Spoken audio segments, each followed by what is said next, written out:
Welcome to the China Influencer Marketing Podcast. Each week, we speak with top influencers, marketers, and brands who share their experiences, strategies, and tactics for influencer marketing in China. Here's your host, Lauren Hallanan. Hi, everyone. Welcome back to the China Influencer Marketing Podcast. For those of you who celebrate Christmas and Hanukkah, I hope you've been having a wonderful holiday season. Now, I know I've been slacking a bit with the podcast this fall, but I've got some great interviews lined up and some new plans for the podcast in 2019, so stay tuned. And I'm also going to be launching a China Influencer Marketing newsletter. I know there are a lot of China newsletters out there, but trust me, this one's going to be different. So keep an eye out for that as well. Now, on to today's episode. In this episode, Miro, Li, and I discuss our recently published guide to the social commerce platform Xiaohongshu, or Red. While tons of people have grabbed the report, we know a lot of you are busy and probably haven't had time to actually sit down and read it cover to cover. So we wanted to create an episode where we go through the report and highlight key points. And even if you have read the report, I suggest you still listen to this episode because you might learn something new that you missed. If you don't yet have a copy of the report, you can grab one from the link in the show notes. Now, why should you care about this report or this episode? Well, I predict that Xiaohongshu will be one of the most influential social media platforms in China in 2019. So I strongly suggest that you start learning about it now. Before we start the episode, I just want to take a quick moment to thank our sponsor, Parklu. Parklu is China's premier influencer marketing platform. Learn more at parklu.com. And as VP of live streaming at the Meet Group, I'd also like to thank them for their support of this podcast. If you're interested in the global live streaming industry, be sure to check out our new podcast, Stream Wars, as well as our company blog. Learn more at themeetgroup.com/blog. And now, on to my discussion with Miro.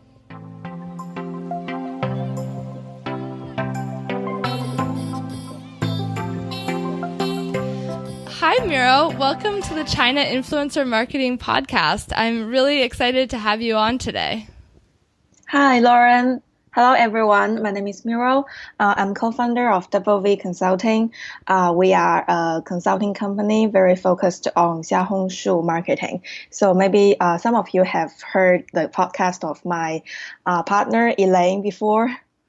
Yeah. We had her on already a couple months ago now. But that was definitely one of the popular episodes. And I think that this one will be very popular too, because the topic of Xiaohongshu is just getting more and more hot in China these days. So I particularly had you on because the three of us recently co-authored a report on Xiaohongshu. And so we all thought it would be good to record a podcast and kind of go over the report and pull out some of the important details of the report that maybe people might miss if they're not reading it carefully enough, or, just kind of add a little bit of extra information in there. So I'm excited to have you on and dive into this topic. Yeah, I'm very excited too, because I actually have got a lot of inquiries about this guide, and people may have some questions. So I think it's good for us to clarify something. Yeah. Definitely. Is there anything in particular that people have been asking you about? Well, they are interested in how to do the content and how to open shops. They have all different types of questions. Yeah. I definitely think that people, the platform's a little intimidating for some people because it is pretty new and there's not a lot of information about it in English, and they're still kind of trying to figure it out. So hopefully this will help them. I think we can kind of briefly introduce Xiaohongshu, but hopefully people have listened to, I've had a couple of previous episodes on the topic, so they're probably familiar with it already. But do you want to briefly introduce, what is Xiaohongshu? Yeah, sure. So Xiaohongshu is one of the most popular social commerce app in China. So why do we call it a social commerce app? Because it combines the social platform and also the e-commerce function in the same app. And it's also one of the few platforms jointly invested by Tencent and Alibaba. It's established in 2013, and now it already has 150 million users and 30 million monthly active users. So it's a very highly content-driven platform.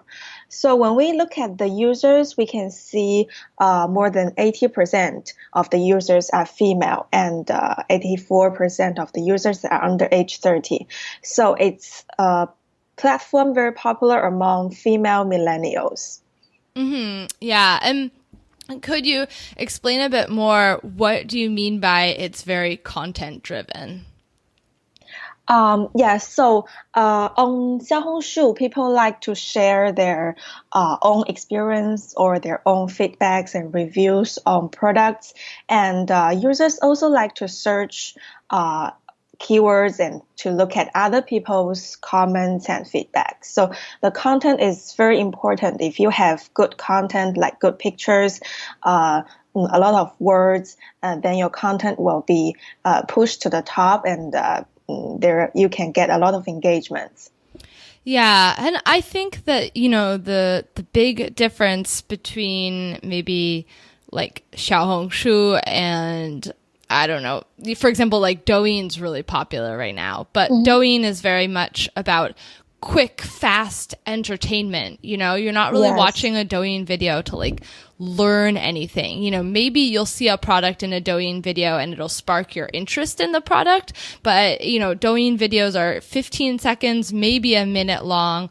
They're just supposed to be usually funny or just entertaining, whereas Xiaohongshu are these kind of long articles, almost similar to a blog article, and the post will have a video or up to 9 pictures, and people really want to learn something and get value from the content. And so if they feel like it doesn't have any value, they're not going to pay attention to it, they're not going to like it or comment on it. Yes. Yeah, so I think that's one of the biggest differences between Xiaohongshu and a lot of the other platforms that are out there right now. So in our report, if people want to get more details about kind of the basics of Xiaohongshu, we have specific graphs with, the user base and demographics, and people can kind of look at some more of the details. But maybe we can skip to part 1, where we talk about why Xiaohongshu matters, and we talk about some trends, Chinese consumer trends that make this platform more popular. So do you want to maybe introduce some of those trends? Yeah. So now we know in China, people are willing to spend more on good quality products because, for example, on beauty products, baby products, people are worried about the quality of Chinese brands. So they are looking for some foreign brands with good quality, and they're willing to spend more instead of just looking for the lowest price. So this is what we call a lifestyle upgrade or a consumption upgrade. And this trend is also led by the young generation, the millennials. So, and Xiaohongshu is exactly a platform, for people to share the reviews and comments to help you find this unique or niche brands, niche products. So, I think it's very important if you want to promote your brand in China during this during the lifestyle upgrade trends. So it's a very good platform for you to use. And also, we can see now Chinese customers, they tend to ask for other people's advice, or they tend to search search the brands and products before they actually purchase, because they want to see other people's comments, other people's feedbacks, and then they will make the decision. So it's we have a figure that over 75% of the Chinese internet users, they actually post the feedback and reviews at least once a month. But compared to the US, it's less than 20%. So you can see Chinese customers, they like to look at the feedbacks of other people and also the KOLs. They also like to write the feedbacks themselves. And Xiaohongshu is exactly this kind of platform for you can give other people advice, and you can also receive advice from others. Yeah, definitely. Yeah. And I think that, part of this comes from the fact that, in China, like people don't trust a lot of results that they find on the internet about products. Yes. And, reviews maybe on other sites may be fake, and they just don't, I think a lot of times they don't know where to turn.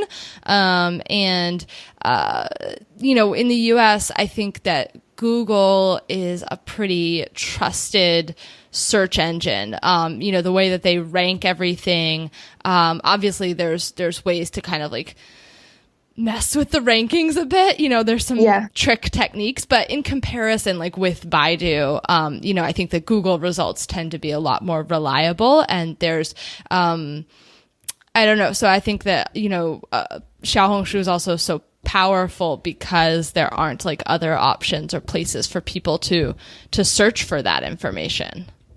Yes, especially for product reviews, and especially for the beauty and the fashion, this kind of products. Because on Baidu, it's like if you pay more, you can get a higher ranking, and but it's unlike that on Xiaohongshu. So people may prefer use Xiaohongshu as a search engine to search for other people's comments. Yes, exactly. Is there anything else that you wanted to say about that section about the consumer trends? And also because we are talking about millennials a lot recently. So we all know that millennials is playing a very good part for the no matter for the brands, and also maybe for some luxury brands. So Xiaohongshu is actually a platform with a lot of young generation millennials. So if you want to attract millennials, maybe you can try this platform. Right. But then I think it's really interesting because something that you included in the report and that you said is that a lot of brands that come to you say, oh, millennials are too young for my brand. And also I want to say, like, by millennials, we're actually kind of talking about anyone born after 1985. So kind of like millennials, Gen Z, like people in their 20s and maybe early 30s, right? So, but you were saying that brands are coming to you and saying, oh, millennials are too young for my brand. And in China, that's actually not true all the time. Yes, I think some brands are worried they don't have the purchasing power, so they may think they are too young. Mm-hmm. Exactly. Or I think we had another example, I forget which part of the report, but another example is that, actually, yeah, it was right in this section of the report. Now that I found it, is that, women in China in their early 20s are already actively using anti-aging products. So, you don't want to just go into the China market and assume that the Chinese consumers are the same as consumers in the rest of the world, So maybe you think that you need to be targeting women in their 30s and above, but actually, if you have a product, it might appeal to younger consumers as well. Yes. Yeah. Okay, so if we head into part 2 of the report, which is about kind of an overview of the platform as far as like user behavior, popular content, and content trends, and then also how Xiaohongshu is different than other Chinese social media platforms. Again, I think people can go back and look at the report if they want all of the details. I'll just briefly touch on kind of the user behavior, which is just, I think that they're kind of two different ways that people use the app, and you can contribute your opinion as well, but I think that people are either on there because they're bored or they want to find new products, and so they're just kind of browsing. They're not really looking for anything in particular. They're just kind of looking at people they follow. They're seeing what's hot on the search page, and this way they might discover some new products, discover some new influencers, and it's just a way to pass the time.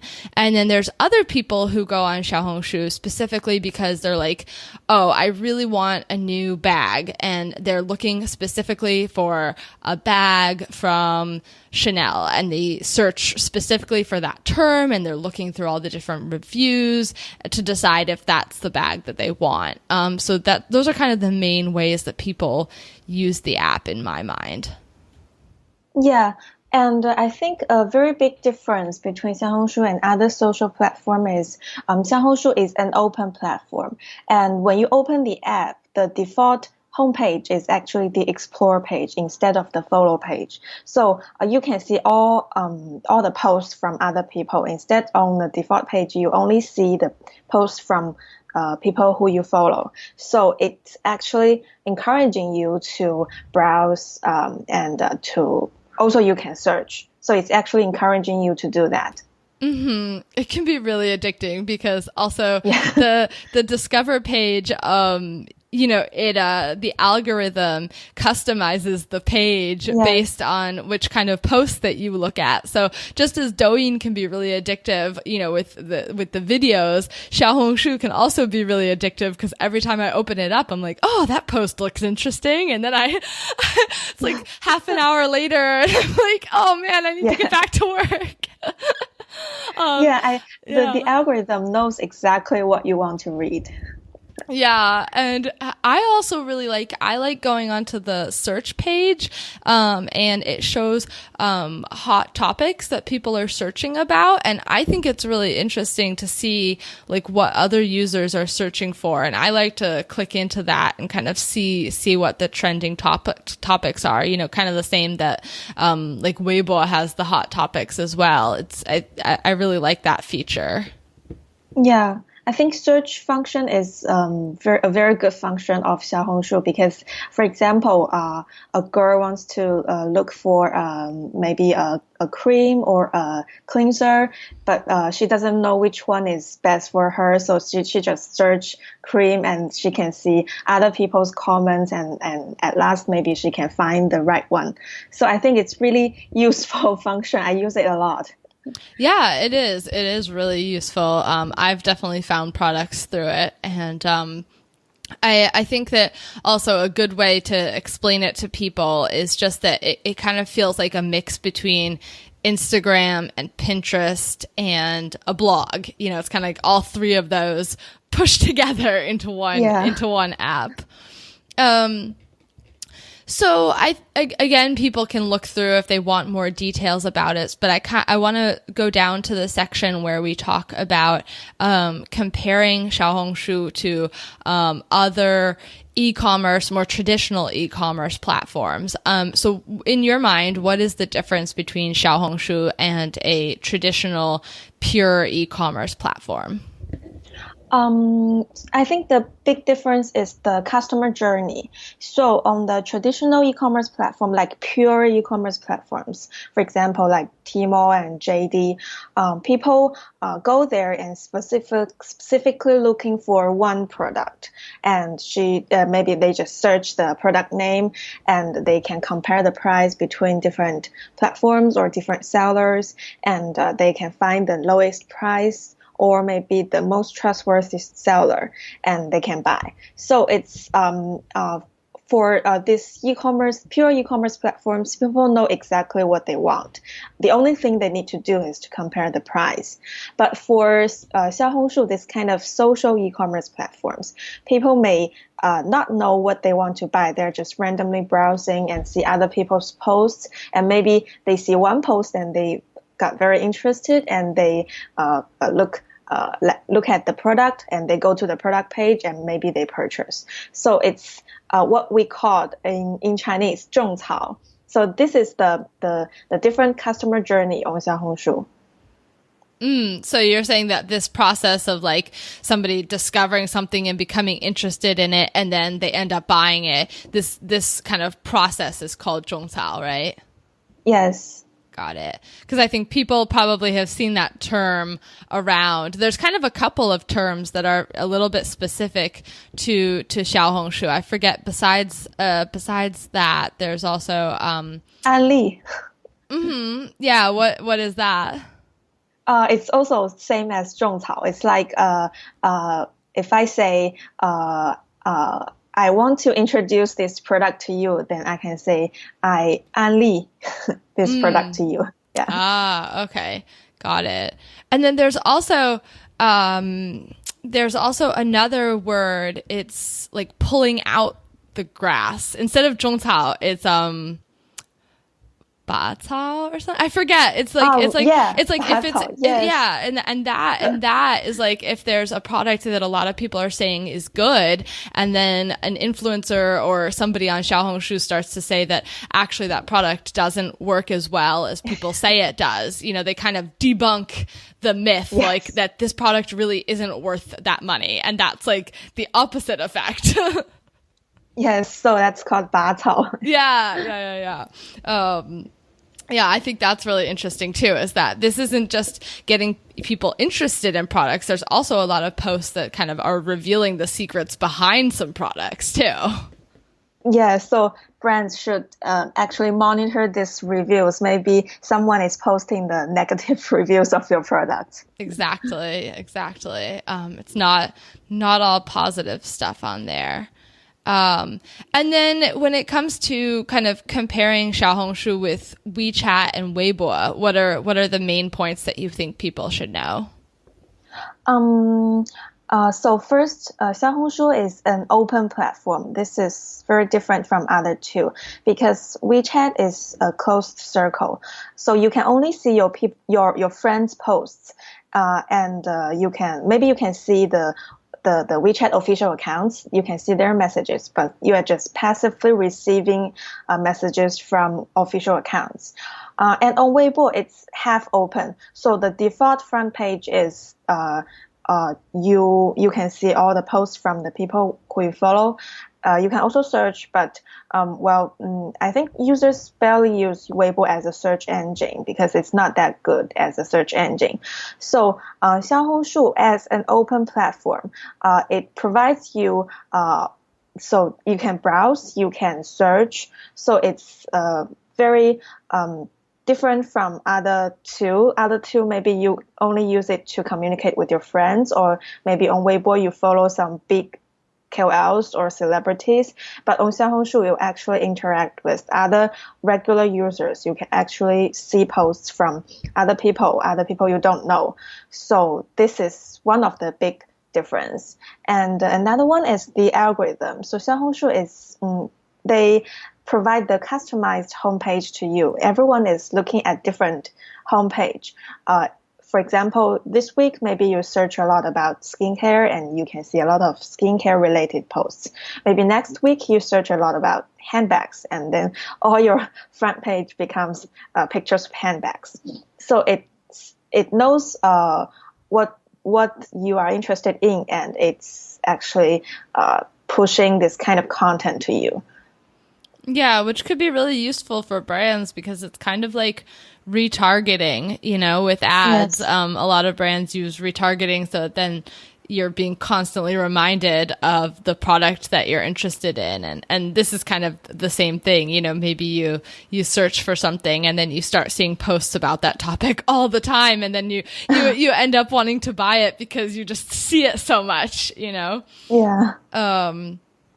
And I also think that the big difference also at the moment between like Xiaohongshu and Weibo is that I think Weibo, unfortunately, over the past year or two, has really, like, they've just made the platform really difficult for people to use, people who want to grow an audience or brands that want to use it. They need to pay a lot of money to promote posts, and it's become very expensive. And also the content that you see is really affected by how much people are paying to get their posts promoted to your feed. And so I just feel like the quality of the content that I see in my feed has gone down. And just as a user who shares content on the platform, it's like frustrating that you feel like you have to pay in order to get your content seen. Whereas Xiaohongshu, at least at the moment, is a lot more organic. You know, if you write something that's really good, the chances are, you know, people are going to see it and comment on it. And obviously there's like algorithms and there's it's not completely organic, but just in comparison to Weibo, I think that it's there's a lot less advertising at the moment. Yes, on Weibo there are too many sponsored posts, and they are just, you know, pushed to you and you have to read them because they pay. Yeah. And the way that they mark the sponsored posts like aren't really clear to a lot of users either. So a lot of users don't even realize that the posts have been kind of sponsored or pushed at them. So, and something exciting that happened recently is that now Xiaohongshu is actually integrated with Taobao. Do you want to mention that too? Yes. So I think it's just last week. So there are 40 brands who joined this integration. So under the comment section of Taobao's product page, you can see there is a special section of it's called other people's reviews, product reviews. And you can see the Xiaohongshu's logo. So if you click on the reviews, you don't need to go to Xiaohongshu's app, and you can see the user-generated posts from Xiaohongshu, and it's in Taobao. So it's like, I think it's like Taobao wants more genuine content, user-generated content from Xiaohongshu, because, Taobao is very famous with their fake comments, because you can just pay and you can get fake comments, and people don't really trust the comments on Taobao. So, but people actually trust the user-generated content on Xiaohongshu. So Taobao wants more genuine content for Taobao's sellers and Taobao's products. But for now, there are only 40 brands, and most of them are skincare and beauty brands. I see Shiseido, Origins, Innisfree, this kind of skincare brands, they are part of it.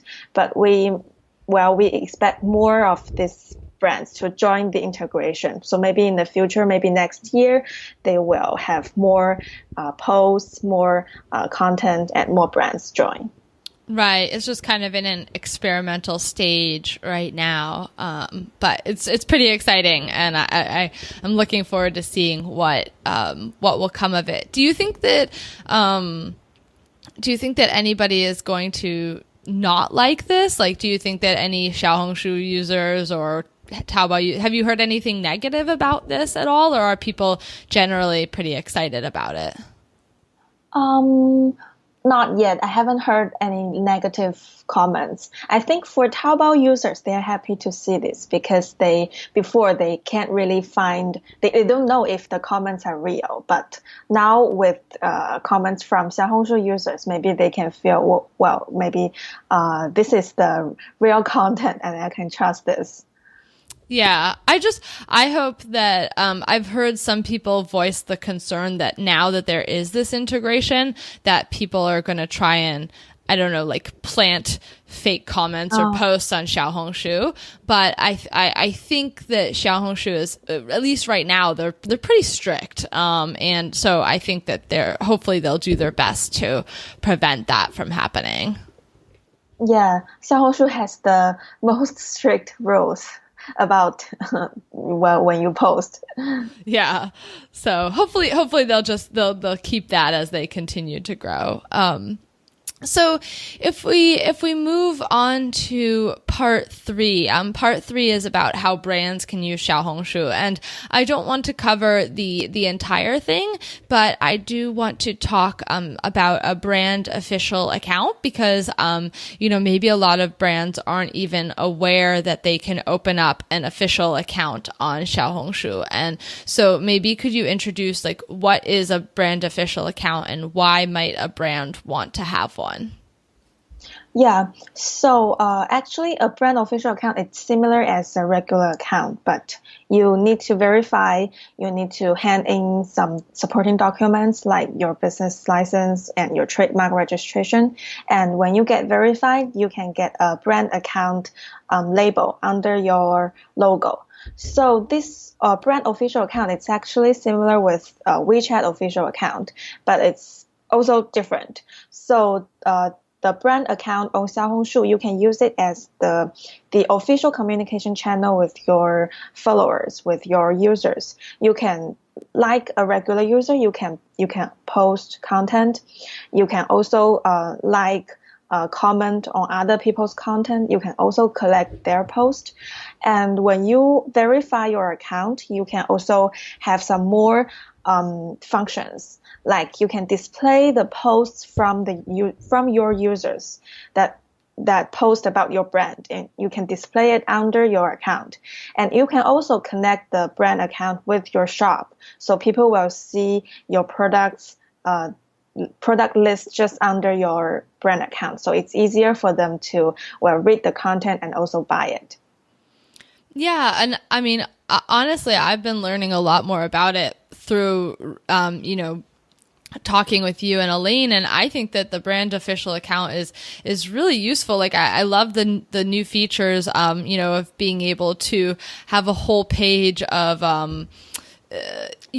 like you said, if users tag your brand in their posts, you can save that, or you can save other users' posts to your board. I think that's a really great way to, for example, if you collaborate with an influencer, you can pin their content to your page, and kind of reuse that content. Or just a regular user who tags your brand, you can kind of acknowledge them and make them feel recognized and save that to your page as well. And I thought you guys had a really great point, was that if users are already talking about your product on Xiaohongshu, then a brand account allows you to go in and respond to comments and turn those inquiries into purchases. And if you don't have a brand account, then you don't have anyone on Xiaohongshu from the brand that's able to answer questions.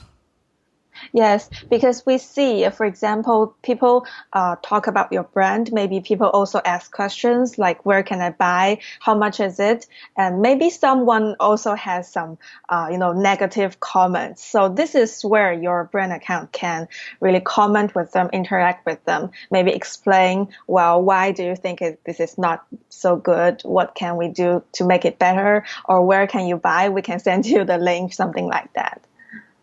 Yeah, and that's a missed opportunity if you don't have the brand official account. And then also, I think we talk about this later in section 5 with working with influencers on Xiaohongshu.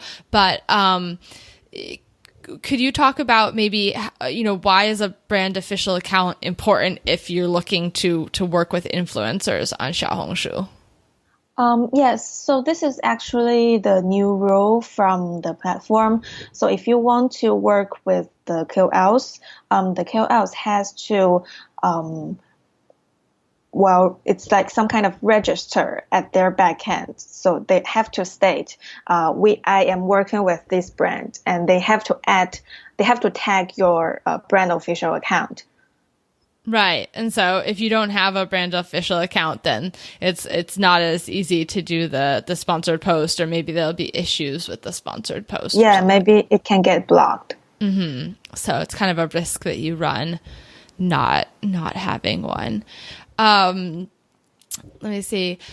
Is there anything else from this section that you specifically want to call out? I don't want to go through everything in here, but is there anything that you specifically want to say about, an online shop or promotion dates or anything else that you think is really important to point out to everyone? Yeah, I think I may need to talk about the online shops, because this is, a lot of people are asking.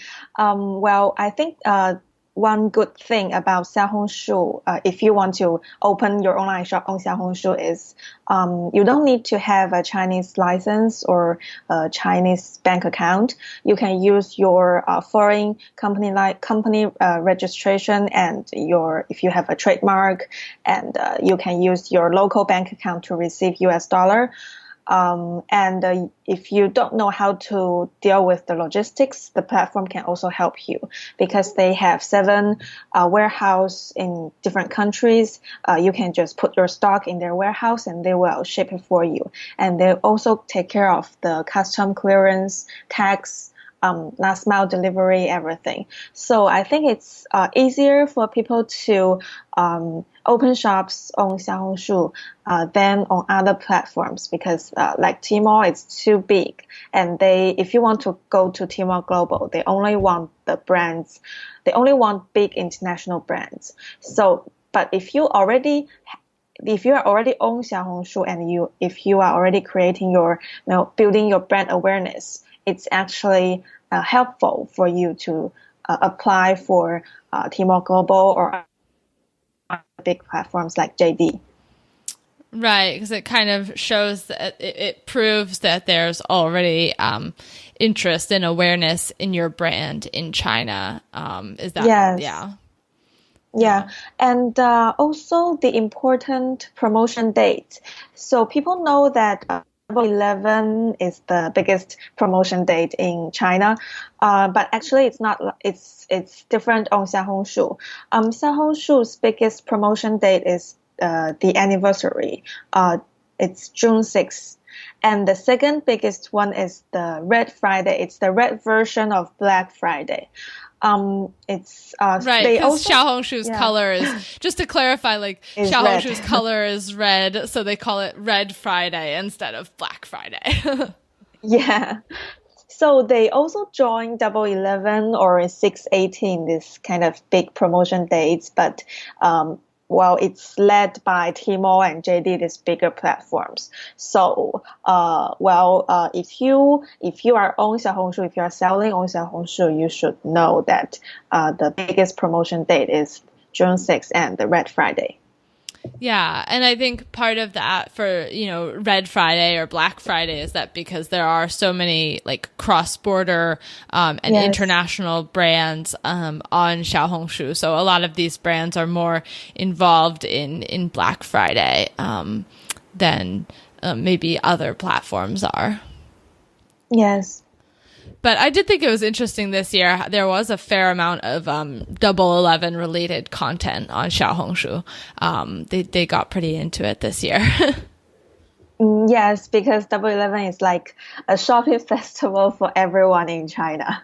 Great. Well, I want to move on to part 4, content best practices. And again, this is a pretty long section with a lot of details about, all how to format your posts, different types of post content. So, I don't want to go through every little detail. I think that people should know that when it comes to the post format, that there's kind of little things about the post format that are changing all the time as the platform grows and changes. So, they just need to stay up to date and be aware of that, because formatting your post is pretty important, I think, for making your post popular on the platform. You know, the cover image, the title, how long the content is, the hashtag you choose. You know, these are all really important things. And so I think it's pretty essential to stay up to date on the newest changes. Like, I mean, really recently, like while we were writing the report, there was a big change to the hashtags on Xiaohongshu. I mean, I remember every time I wrote a post on Xiaohongshu, I would add like 5 to 10 hashtags in order to make my content seen. And then I went in one day and it was like, it didn't give me that option anymore. And it just wanted me to choose one hashtag. And now you can only choose one like topic or hashtag for each post. And, that's definitely a big change. So, I think that people, you know, can just look at the report if they want more details on the formatting. Maybe we could talk briefly about the types of posts, though. You know, we include here that you can create different types of posts to engage people, whether it's tutorials, before and after, shopping guides, things like that. So maybe you could mention one type of post that you think is really effective. Yes. Actually, I think one of my favorite and according to our experience, one of the most effective format is the comparison. So if you write your product with other products, maybe they are your competitors, but if you write it with a lot of other products, you can see there is a screen capture of our report. The KOL actually compared 25 different foundations, and she used the stars to rank different products. Like each product, it has 5 stars or 4 stars, 3 stars. So it's actually very informative, and also it tells you, well, which one is the best, which one is not that good. Actually, this is one of the most popular content on this platform. And interesting thing is, because we work with many brands, and some brands tell us they don't like this kind of content. Because they pay this KOL and they only want this KOL to talk about their product. They don't want them to talk about other competitors.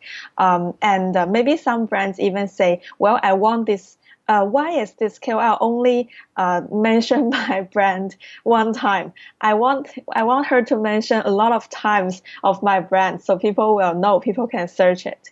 But actually, it's not like that. So if you compare your product with other products, and maybe, you can say, well, your product is a little bit better than others, it's actually more convincing. And also the KOL can be more objective. So it doesn't feel like you pay her to do that.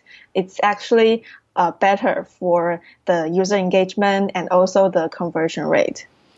Right, because people on Xiaohongshu are definitely not going to believe content that they think is obviously sponsored or only shares the positive aspects and not any negative aspects of a product. It's just, people are smart on Xiaohongshu. These are savvy consumers. Like, they know how to shop. They're not going to be, they want to know what are the good things, what are the bad things. Because if they buy the product and then they discover that it's not that way, they're going to come back and say something. They're not going to follow this person anymore. They're going to probably write a post about it. So, you got to include the real information about it. And I love the comparison posts. I think that if you find any comparison post, they're always so much more popular than a post that only talks about one product. Like, people love collecting the comparison posts and saving them for later. Yeah. Yeah. And then I also really like, I don't know, there's so many different types, but I think a really fun type of content that I haven't really seen much on other platforms is the fitting room try-ons. So I think that's something that's pretty unique to Xiaohongshu. I haven't seen it much. Is that there's so many posts related to fashion and accessories where the bloggers don't even buy the products. They just go to the store and then they try on, they like kind of style outfits and take pictures in the changing room, and it's just really casual, and they give their review of all the different clothes that they try on in the store, and they share which ones they ended up buying or which ones they suggest buying, and which ones they didn't really like. And I think these are really fun. Like, I think it's so cool that you could be a fashion blogger and you don't even have to buy the clothes. Yes, exactly. It's actually give you a guidance, like, because in Zara or H&M, this kind of retailers, you have a lot of choice and you don't know which to buy or how to create the outfit, and they're actually teaching you that. Yeah, and a lot of them like save you time because you get to see the clothing on a real person, and they give you all the details about it. And I think that, especially if you start to follow one of these girls and if you know that they're a similar size to you, then it's like somebody going out and doing your shopping for you. So I love those kinds of posts because I buy a lot of things from, H&M and Zara and stuff. So I'm always like keeping an eye out on those posts because a lot of those girls will go every weekend and try on whatever they find that's new in the store, and they share the exact SKUs. So you can like just search for the product online and then buy it. Yeah, I like those posts. So I think, again, people can go back and read about all the different types of posts. Is there anything else that you wanted to say about that section, or should we move on to part 5? We can move on to next part. Yeah, so the last part is part 5, which is talking about working with KOLs on Xiaohongshu. KOLs, key opinion leaders or influencers on Xiaohongshu. So, I mean, I think that we've kind of mentioned throughout this discussion why people might want to work with KOLs or how they could work with them. But do you want to explain maybe why it's so important for brands, even if they don't have a brand official account or even if they don't have a shop on Xiaohongshu, why should they start working with KOLs on Xiaohongshu?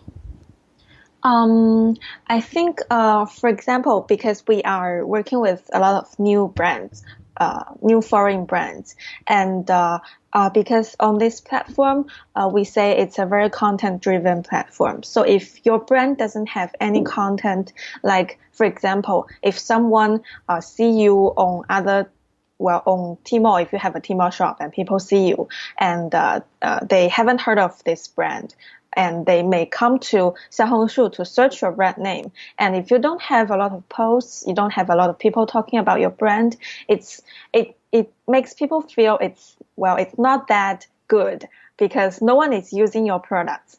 So working with KOLs can actually help you create a lot of user content instead of you create this content by yourself. Because if you have a brand account, you can say how good your product is, but it's what you say. People don't really believe that. But if you work with KOLs, other users, they actually say, your product is pretty good. They are using it and they are posting photos. For example, they use your lipsticks. They post the very beautiful photos of the makeup. It's pretty convincing because people can see the shades of the lipsticks or the eyeshadows, and they can make the decision and they can buy. So I think this is why it's important to work with KOLs. It can increase your brand exposure, and also the KOLs are actually creating content for you, and they are very good user-generated content. Yeah, I think that first point that you made is just really important for people to understand. Is like all these young consumers are going to Xiaohongshu to research products, and if they see your product somewhere and then they go to Xiaohongshu and they search for it and if they can't find any results, they might not want to buy your product then, because they're going to be like, oh my God, nobody else is using it. It must not be good, right? Or like, there must be something wrong with it. Like, why isn't anybody writing anything about it? Why can't I find any articles about it? So I think that it's really important that you have some kind of presence. And like you're saying, like, you can publish your own content, but that's just one account. You need to work with KOLs so that there's a lot of different accounts talking and different people talking about your product, so that it looks, so that there's, if only you's talking about your product, nobody's going to believe it. But if their peers, other people their age, other people like them are talking about the product, then they're going to believe that a lot more. Yes. Yeah. So, in the report, we kind of talk about the different sizes of KOLs, how to evaluate and select them. So I think that people can, kind of just refer to the report for all of that information. I just wanted to, maybe talk briefly about the rules for sponsored posts. Is there anything that you think that people should really know, since these rules have been changing recently? Yes. So this is, like we said, this is actually very strict for brands if you want to work with KOLs, because now KOL can only post 20% of the commercial post, which means if they post one commercial post, they have to post 4 non-commercial posts.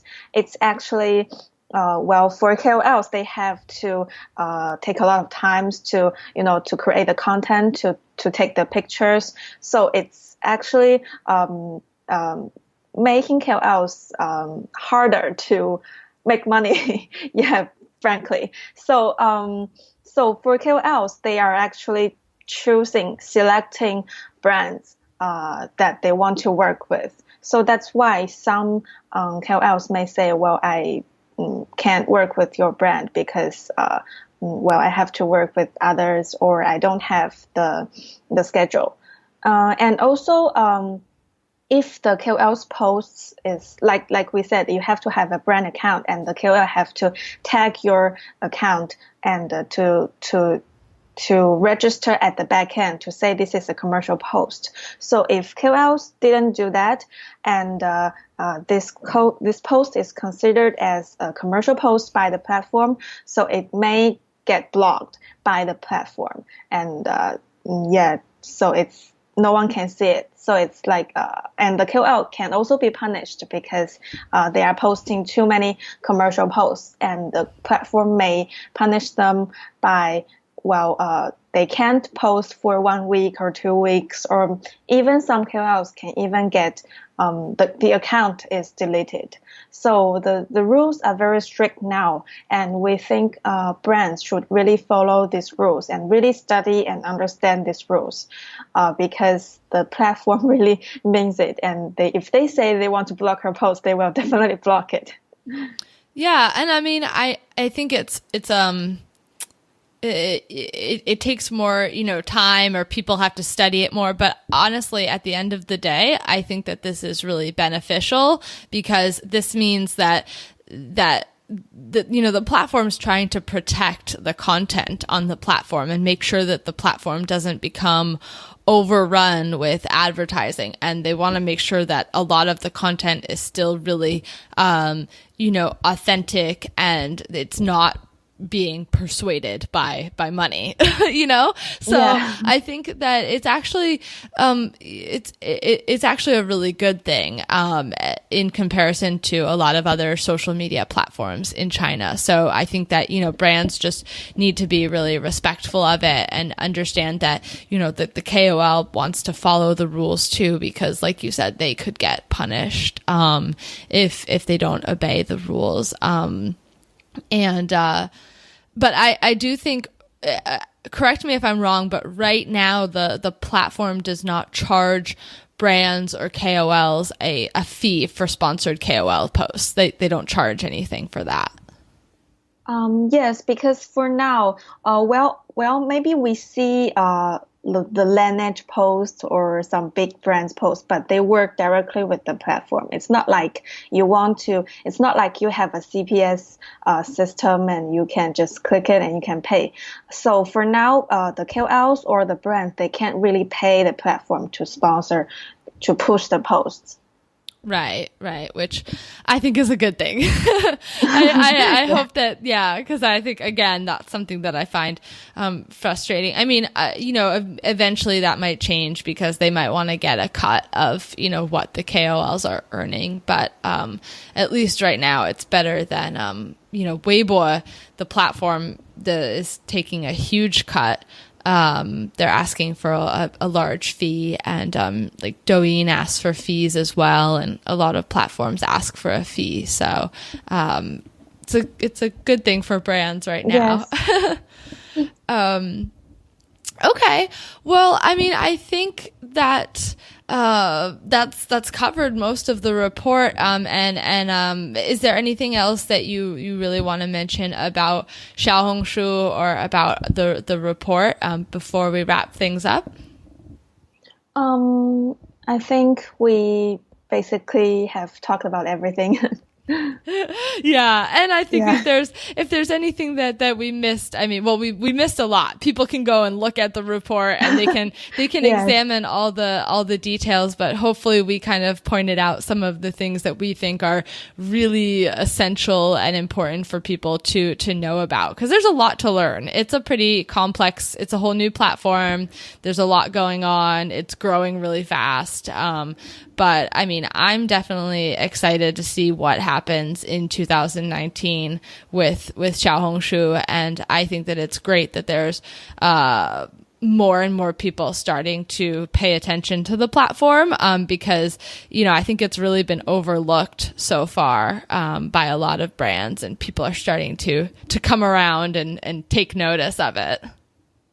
Yes, and we are also, looking forward how this platform will develop and evolve, because we know Xiaohongshu is developing and they're changing a lot this year. So I don't know, maybe next year they will have more new functions, more new scheme. I don't know. So we are looking forward to it. Yeah, more collaborations with other platforms or like Taobao. Who knows? Yeah. Great. Well, thank you so much, Miro, for chatting with me. And if people want to get in touch with you, what's the best way for them to do that? Well, they can go to the last page of the guide, and you have my email and my WeChat ID, so you can find me. Perfect. Well, thank you so much. Thank you. Hi, everyone. I hope you enjoyed that discussion with Miro. You can find links to the report and her contact info in the show description or in the show notes on chinainfluencermarketing.com. If you liked this episode and know somebody else who might like it too, don't forget to share. Thanks. Talk to you next year.